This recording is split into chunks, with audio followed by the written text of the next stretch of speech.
Hello everyone, welcome back to another Project Gladiator weather forecast. Today I'll be covering the weather for September 30th of 2023, and currently we have two main regions for severe thunderstorm development. We do have a marginal threat for southern Colorado into the majority of New Mexico and parts of western Texas, as well as this marginal threat for western Utah into the Las Vegas region of Nevada and northwestern Arizona. As for our threats for today, we don't really have all that much of a tornado threat. We do have two different 5% wind threats for both marginal threat locations, but we don't have any hail threat for today. Taking a look at our weather model, starting off with our 500 millibars like we usually do, focusing on both marginal threats for the western United States. Let's focus on the marginal threat for New Mexico first. You can see that we don't really have all that much of a direct impact from this trough like the marginal threat further out to the west. However, we are expected to have some more indirect impacts from this, and we are expected to see a little bit of lead troughing across New Mexico with some of the mountainous regions out to the west. That is going to lead to lead troughing across New Mexico and lead to this marginal threat for New Mexico into southern Colorado and aid in severe weather development. And if we take a look at the marginal threat for western Utah into the Las Vegas region of Nevada, you see that we do have a little bit more of those direct impacts from this trough. This trough is fairly strong. However, we aren't expected to see anything above a marginal threat, and we are only expected to see really a low end potential for damaging winds and some localized damaging wind gusts. Because regardless of how strong this trough is, because of overall we have very weak instability across this region, so we aren't really expected to see any instability that's going to be able to support the threat of small hail or the threat of tornadoes. As this instability that I'm going to be showing you is going to be very much so on the weaker side, and really only be able to support a damaging wind threat across this region. Taking a look at our dew points, focusing on the marginal threat that's a little bit out to the east, we are expected to have dew points that are going to be more so on the weaker side of things. We are expected to have dew points that are going to be ranging anywhere from the 30s into the mid and upper 40s, possibly getting into those low 50s across some parts of eastern New Mexico. However, overall, we are expected to have a very weak amount of moisture across the marginal threat region, and the same does go for the marginal threat for towards the western side of things. We are expected to have dew points that are going to be ranging anywhere from the 30s into the 40s. However, before storm development, a lot of the dew points that you're seeing as of right now is going to be more so from rain instead of moisture in the atmosphere. That's going to lead to instability to support thunderstorm development. You can see before storms do develop, we are expected to have very weak amount of moisture in the atmosphere. We are expected to see very dry air.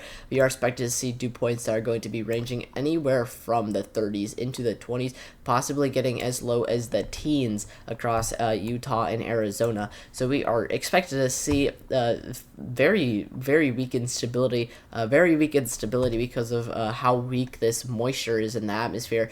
Same goes for the marginal threat for southern Colorado into New Mexico. We are definitely expected to have very weak instability across both of these marginal threats, and again, really only be able to support all that much of a threat for damaging winds and not anything for hail or tornadoes. Taking a look at our temperatures, I'm going to be mainly focusing on temperatures widespread, as we don't really have a need to take a look at temperatures for our various marginal threats, as the moisture in the atmosphere isn't really going to be strong enough to really support any strong instability. So I'm not really going to be focusing on temperatures for our various marginal threats, but I will be focusing on temperatures widespread. We are expected to continue to see summer-like temperatures today across a very large portion of the United States. Even some parts to the east of the Mississippi River, we are expected to see temperatures that could reach the 90s in places like Mississippi, Alabama, parts of western Florida, western Tennessee, and western Illinois. However, more so towards the west of the Mississippi River for the Central Plains and the Midwest, we are still expected to see summer-like temperatures that could get as high as 90 degrees and even higher across the Central Plains. And we are still expected to see those below average temperatures across the western United States. You can see that we are still expecting to see temperatures that could get into the 40s and 30s, especially at night across the western United States. So we have seen a little bit of warming across the western United States compared to earlier this week and last week. It has warmed up a little bit. However, I did mention this in our last forecast, but this is going to be something that I'm more so going to cover on our weekly overlooks. We are still expected to see temperatures that are going to drop significantly next week. We are expected to see a very strong cold front come out of Canada, and that's going to drop temperatures significantly across a very large portion of the United States. However, that's going to be something that I'm going to more so cover on our weekly overlook. Taking a look at our instability, focusing on our two different marginal threats for the western United States, you can see that we are expected to have Cape values are going to be in the widespread triple digits for both marginal threats. However, we are expected to see a little bit more stronger instability as we do have a little bit more moisture further out to the east. However, overall, we are still expected to see those widespread triple digit Cape values. And as I did mention earlier, this is really only going to be able to support the threat of damaging winds. If we had a little bit of our stronger instability, we may have been able to see the threat of some small to medium hail and maybe the threat of one or two brief tornadoes if we had stronger instability. But despite the strength of this trough, this type of instability is really going to be too weak to support anything above a marginal threat or anything above a 5% wind threat either. We are only expected to see really the threat of damaging winds for both of these marginal threats. Now that I've told you the weather, please go down to the description and check out the socials for Project Gladiator and join the Discord for any updates on Project Gladiator. And if you live in any of the areas that I covered for today, please stay with the alert for the time being, and hopefully I will be able to see you guys tomorrow with another forecast.